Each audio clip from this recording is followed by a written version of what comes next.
L'islam face à la raison. Une petite invitation à penser.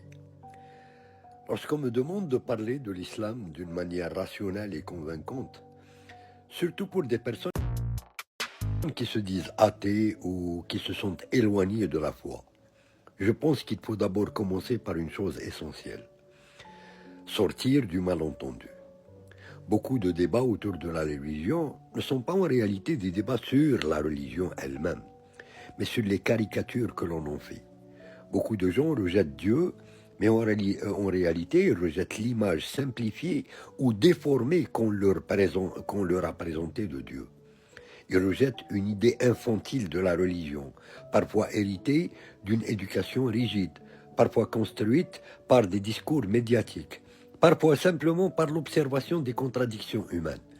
Mais la première question que la raison doit se poser est beaucoup plus fondamentale.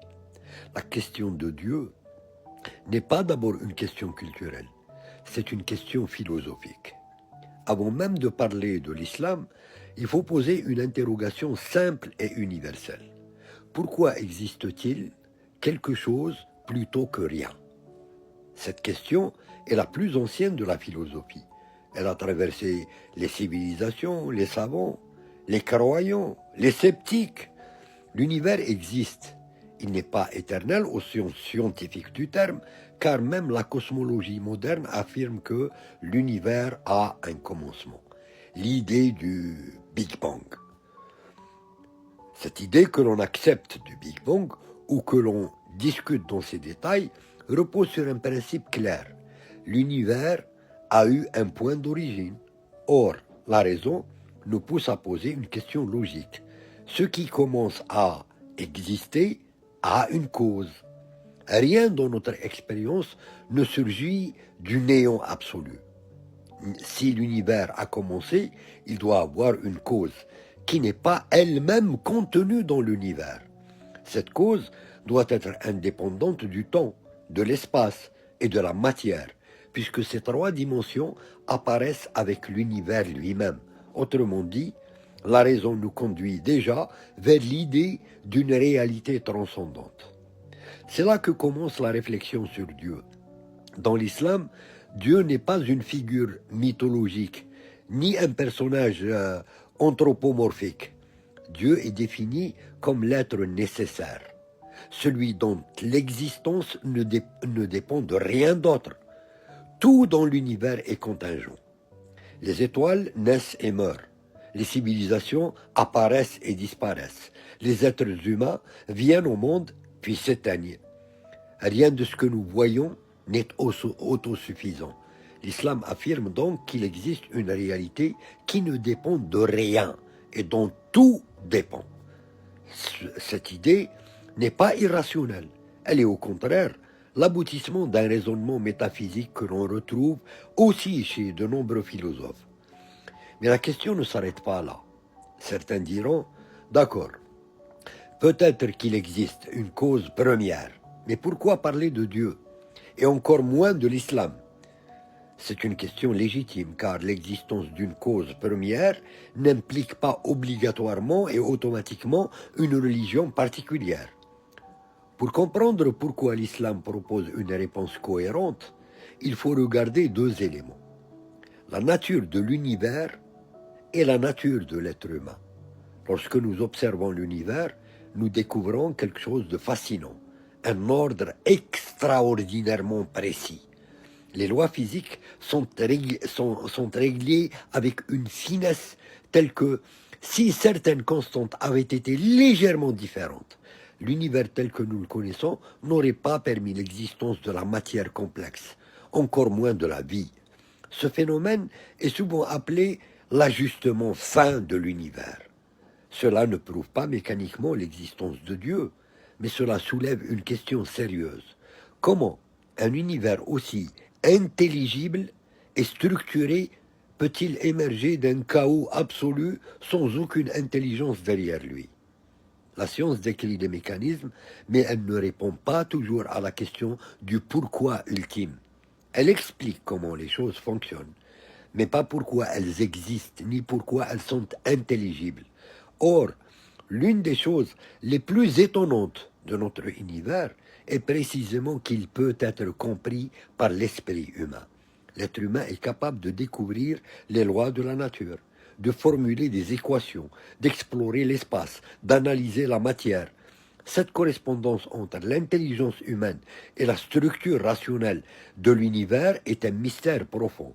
Dans la vision islamique, cela n'est pas un accident. L'univers est intelligible parce qu'il est l'œuvre d'une intelligence et l'être humain est capable de le comprendre parce qu'il a été doté d'une raison.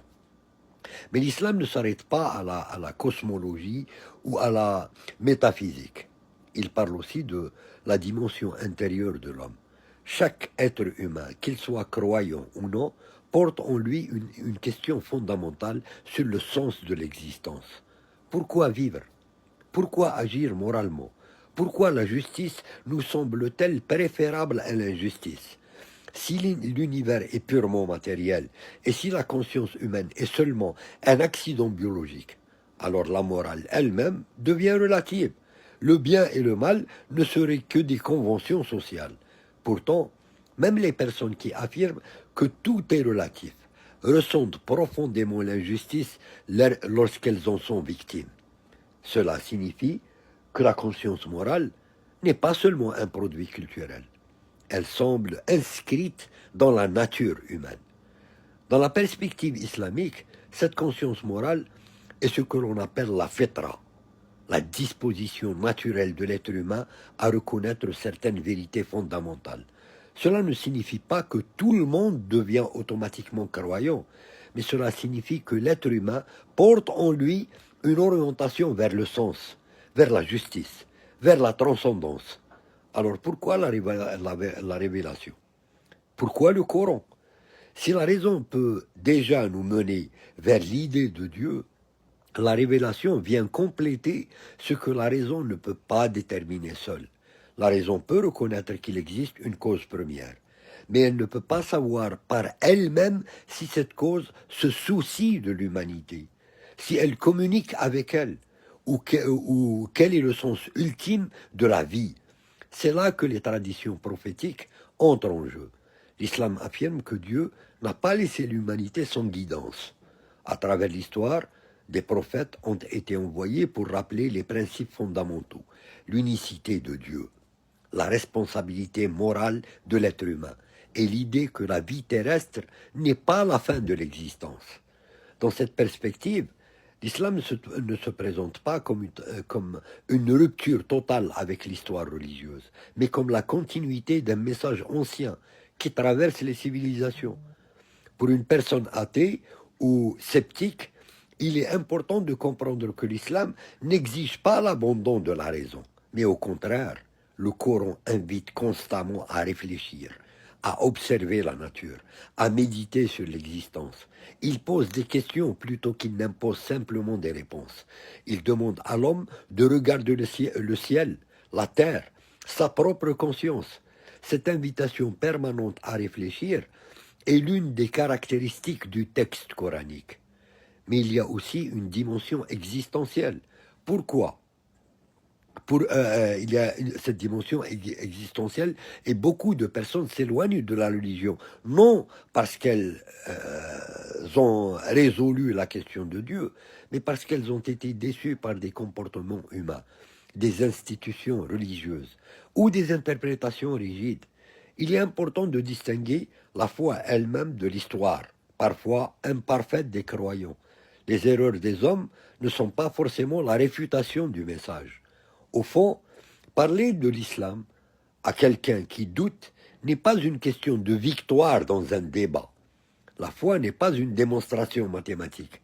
Elle est un chemin où la raison, l'expérience et l'intuition intérieure se rencontrent. Ce que l'on peut faire, c'est ouvrir des portes de réflexion, poser des questions honnêtes, montrer que la foi n'est pas l'ennemi de l'intelligence, et peut-être rappeler une chose très simple. L'athéisme affirme que l'univers existe sans intention ni finalité. La foi affirme que l'univers a un sens et que l'existence humaine n'est pas un accident absurde. Entre ces deux visions, chaque être humain doit réfléchir et choisir la lecture du monde qui lui semble la plus cohérente. L'islam invite simplement à cette réflexion, non pas comme une contrainte, mais comme une invitation à regarder l'univers, à écouter sa conscience et à se demander si derrière la réalité visible ne se cache pas une sagesse plus profonde. Car parfois, la foi ne commence pas par une certitude, mais par une question sincère. Et cette question, en réalité, est déjà le début du chemin.